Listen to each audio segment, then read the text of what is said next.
160. Yeah, 160. All right, I got you this time, man. Appreciate you. What's good, man? It's Podson Radio. Shine moment, man. We back in the building.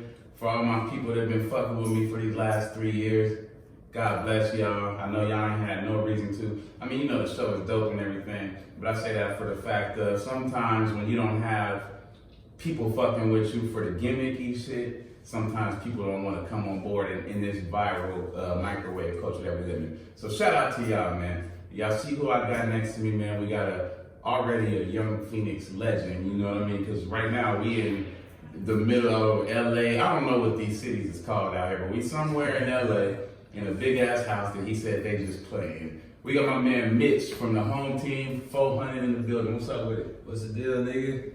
Appreciate you for staying packed through all the tables for difficulties. Nigga, all day. We still in the streets. So man. when it goes up, you gonna know. You're not gonna have to ask, because I'm gonna have a camera crew rolling behind me and shit. You know what I'm saying? It's all about progression, man. You know, we going up. Yeah, and honestly, just the fact that I'm sitting here with you, honestly, it's even more progression, and that's a shine moment to you and everything you've done so far and built up in your career, because being somebody in Phoenix that's watching from an outside perspective, bro, this shit is amazing. And I know y'all niggas ain't appreciating it like y'all should just now, but trust me, y'all will, because sometimes you don't have no chance to. They say if they don't let you in the front door, jump the back and kick that motherfucker in. So that's exactly what this young man is doing. So I got a lot of questions, a lot of things I want to talk to him about, his whole life story. But before I do that, I guess I'll just say, once again, thank you for everybody, and we're going to do this for 10 more years, 20 more. We about to do this shit forever. We're going to do it to a higher level. Y'all going to see it progress as y'all seen us take these stepping stones every year. We've had some monumental moments.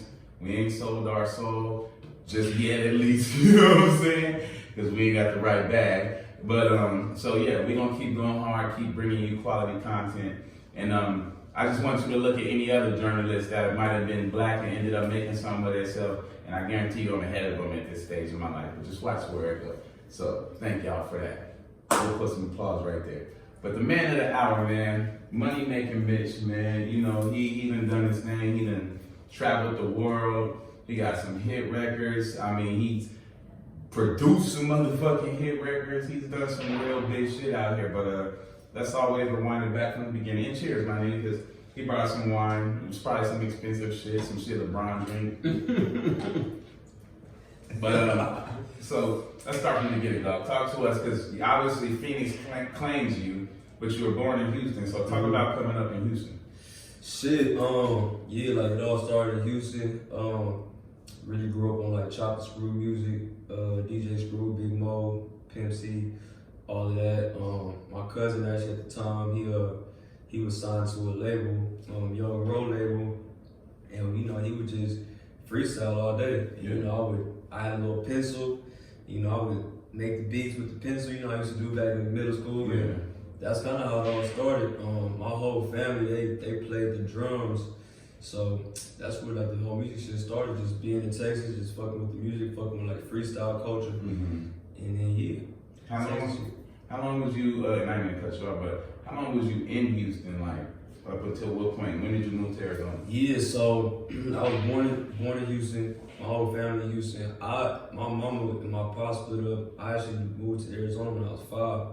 But my mama worked for the airlines, you know what I'm saying? So it was lit. Every weekend we in Texas, you know what I'm saying? So Texas, I left Texas at a young age, but I was always back in Texas, you know, real frequently. I was in Arizona probably, Monday through Friday, Saturday, Sunday, probably 4 times out the month I was back in Texas. So it really resonates with you. It's not just something like I was born there and that's a big part. The only people that came to AZ was me and my mama, you know what I'm saying? My pops, my grandma, my cousins, all my people stayed in Texas, you know what I'm saying? So you got a big family out there still. Hell yeah. Well, shit, nigga, let me know when you're doing the Houston swing. You know, I still fuck with you, man. I ain't fucking around, man. I know you niggas have fun, but down south is a different vibe. You know what I'm saying? No, fact. All right, but all right. So then talk about coming to Phoenix and really specifically coming to Phoenix, connecting with the home team. Like, what was that like before it was the home team? Like, who did you meet first? How did that go? Yeah, so coming to AZ, we moved to Tempe, and so at the time, I went to like school growing up, but like when I got to middle school in Tempe, South Phoenix was getting zoned to Tempe. So that's when you had like Say and you had, you know, all the Southside homies was coming to Tempe. So we all went to this middle school called Kyron Middle School.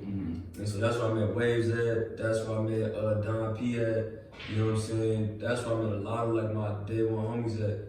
So like 6th grade, I met Don P. We was hella close homies.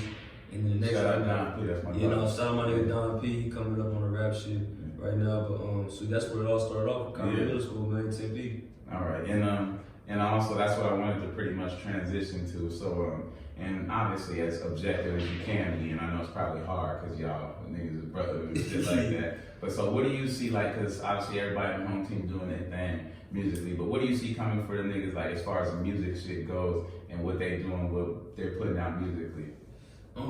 Especially from like Waves, because Waves to me is like one of the hottest niggas out there, you know? Yeah, no, facts, no, like, man, Waves has always been talented with the pen game. You know, that's like his greatest talent is, you know, writing. Yeah, I think niggas doing their own shit. They got, everybody got their own styles. It's crazy because when we first started doing music in high school, it was like, we had this group called DDE. And it was me, Waves, Don P, the homie Slam, DDE, what that standing for? Dirty Drummer Entertainment. I was a drummer. Oh yeah, you played the drums in church. That's what I heard. Yeah, I played the drums in church, so it was like I'm a drummer. You feel me? One of the homies came with that shit. I think Kalaz came with that shit. I didn't even come up with it. He was like, Mitch, you drumming like it's gonna be the Dirty Drummer Entertainment. So that shit was corny. Yeah, this is gonna pop. We like, bro. So when we first got started doing music, I didn't do music at all. You know what I'm saying? It was Waves was the rapping nigga. Yeah. Actually, bro. Real quick on some backdrop shit, bro. It was a nigga on 24th Street Baseline in South Phoenix, a nigga named Jay, and he was from LA, but at the time, Waves like connected us and shit. And he actually taught me how to engineer, like how to record niggas. It was a program called The Window. Shine moment to him. Man, real shit. So he put you on the path for it. He put me on the path, bro. So like, he was the first person that taught me how to engineer and record niggas. So me and Waves and Kalaz and Don P, we got the mic set up and shit, and that's how it all started. So, but ever since like a young age, they always had the different styles. Like Don P, he like more like drill type of shit. Like, you know, he on his shit. You know what I'm saying? Street shit, exactly. Like Waves is on his, you know, like Jay-Z type vibe, kick knowledge with bars. You know what I'm saying? Straight bars. And then, you know, Will, he got his, like, he kind of be singing, he got like kind of his pop touch to it. So I think everybody, they doing their shit, they coming, you know. Yeah, Will fire too, yeah. I like how you break it down, yeah, that's like a music critic almost. Like, yeah, analyst the way you pull it apart. Nah, yeah, those my niggas, but they all got their different styles, they all got that shit coming. I'm excited to see what Waves do with this next project for sure. You want it again? On his new shit for sure. Poppies was stupid. Yeah, I mean, even before that, we had the home team record. That was stupid too. That's all for the side. Yeah, that's one of my favorite records because. That home team record was a big record for me because at the time when I had did that hook, a nigga hadn't been in Arizona for a long time. Yeah. You know what I'm saying? Like, and it's hard for me because I'm from Texas. I grew up in Arizona. But being in LA, I ain't really been back for a minute. I go to Houston, but I don't really come back to AZ. So, and at the time, like niggas is like Mitch, like they got on and didn't come back. Yeah, Mitch ain't fucking with niggas, man. Yeah, so I remember Wade sent me that record. I'm like, oh yeah, like I'm feeling a certain type of way right now. You feel me? Like I ain't forget about the homie. So that record is a real important part. So for his new shit, Wade's about to move out to LA. Yeah. So niggas about to be cooking up like we used to do back in the day. So it's about to be fire. Nah, I look forward to seeing that, man. Y'all definitely, you have a chemistry, man, and it's just, you can just hear that sonically, you know, big word alert. But, all right, so one question I want to ask. So did you ever get involved in any of the South Phoenix, like street shit or street politics? Like as a young nigga, you know, yeah, it can happen. Hell no, I was always like the young nigga that like pull girls, you feel me? Like all the big homies, like I ain't really get into no trouble like that, you know, some shit. When I was growing up, bro, like I was hella blessed. My pops ended up making money, like early on in my high school stages, my pops ended up making money back in Texas on real estate. So I was like for 2-3 years I was like fortunate in high school. So everybody rocked with me because I was a young nigga that got girls, and I had a Hummer at the time. I had a Hummer. In the passenger seat. It was a typical dad shit, like that. Your pop's making money, so he dishing out some bread, to make up or whatever. So it was cool though. So all my big homies like Tay and Chi, you feel me, and all those big homies, bro, like they just fuck with me because I was stunned at a young age, and I was a little kid they could bring around like, it's my little brother, you know what I'm saying? Like all the girls would fuck with them niggas, they had the little brother with them, you know what I'm saying? So, but no, I stayed out of trouble. I fuck with all the homies though, you feel me? But I stayed out of all the politics, all the gang shit. Stay clear of that shit. I just focus on the music. Shine moment. Well, that's great for our young listeners, especially, man. Yeah. Stay in school. All right. Okay, so you graduate high school. Talk to us about shortly after high school. I heard you was running a studio called KGM or something for a second. What was that experience like? What did you learn there? So I was running the studio because I ended up going to school at Full Sail in Florida. So I went to college for like engineering, and nah, you good. And so I went to school in Florida. This school called Full Sail University, and after that was over with, I came back to AZ and I was like, bruh, I'm not about to go back to my mama's house. You know what I'm saying? Like, and at the time I had already produced I Don't Give a Fuck for YG. Yeah. And ain't shit pop off for me. You know what I'm saying? I'm like, nigga, I done produced this record. I'm the nigga right now. You know what I'm saying? And I went to school, came back, and I ain't got shit really going for myself. So the homie Charlie Beatty, shout out to my nigga Charlie Beatty. He was like, Mitch, you do music. Like, I need somebody to help me with the studio. So I'm like, nigga, I got you. So I ended up taking over the whole studio. And that was like a big moment for me because it allowed me to like get my bread up. Like, I was engineering other artists at that studio. I was making beats for artists. I was writing hooks for artists. I was vocal training artists. I didn't know how to do it at that time, but I was looking it up on YouTube and figuring it out. Like, I was adding keys to people's songs, so it just allowed me to hustle and gave me opportunities to like really make money off of everything I knew how to do. Yeah. So yeah, KGM was big. I ended up getting it. So when that shit happened, KGM, I'm like, so basically I asked the homie like, bro, can I sleep in the back room? Because I don't really want to go back to my mom's apartment. Like, I feel like a failure, you know what I'm saying? Like, I'm like, bro, just let me run the studio and let me just sleep in the extra studio room. Like, it wasn't like a bed or nothing. It was just like instruments and shit. I'm like, bro, nigga, I get a blow-up mattress, make it work. So Shine moment, dog. I'm crashing at the studio, bro, for like 2 months, 2 or 3 months. I'm just grinding, crashing at the studio, you know what I'm saying, doing my little shit. And then I ended up working up enough bread, bro. And I ain't even gonna keep my girl out of this shit. This was space was built on this whole shit. Mm-hmm. But I ended up meeting my girl at the time. She was a bartender she bartended for like at 2 different jobs. Mm-hmm. And so we was like, she was in a bad relationship like a couple months before. You know what I'm saying? And so she was staying with her parents like 40 minutes outside the city. So I'm like, listen, like, I got a couple of dollars. You got some dollars, like, we only known each other for like 3 weeks, but I'm like, you trying to get an apartment?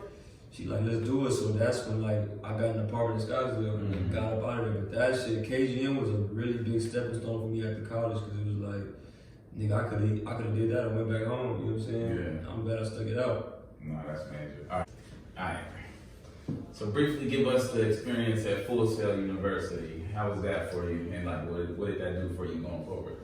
Full Sail was fire, man. Full Sail is like one of like the few schools you can go to and they give you like a real like degree. You know what I'm saying? Like I went to school for music, you know what I'm saying? Like, honestly, I took math classes and shit like that, but in like literature class, but it all had to do with some music shit. Mm-hmm. And they give you like a bachelor's degree. Yeah. They give you a associate's degree, you know what I'm saying? Not just a certificate. It ain't no certificate shit. So that shit is fire. Just in case the music shit do fall apart, you can take that shit, you got a real degree to go take it and get a job at like some other regular place. So that's why I fuck with Full Sail. I also fuck with it because you can get your bachelor's in 2 years. Yeah. You can do an accelerated program or you can do like a regular program where it takes 4 years.